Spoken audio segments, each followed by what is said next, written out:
I really enjoy growing food in these concrete raised garden beds. However, this year I'd like to extend the garden and grow more food. To the right of the garden, I have this patch of land that generally gets very good sunlight.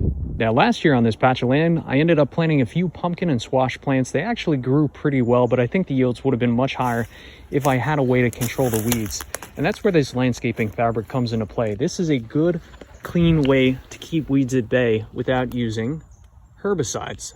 Now, the easiest way to put the holes in this fabric is first to lay out where you want the holes. In this case, spaced out yellow marks at 2-foot intervals.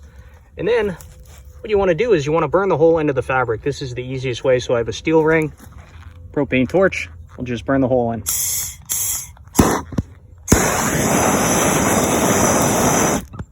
And that's it.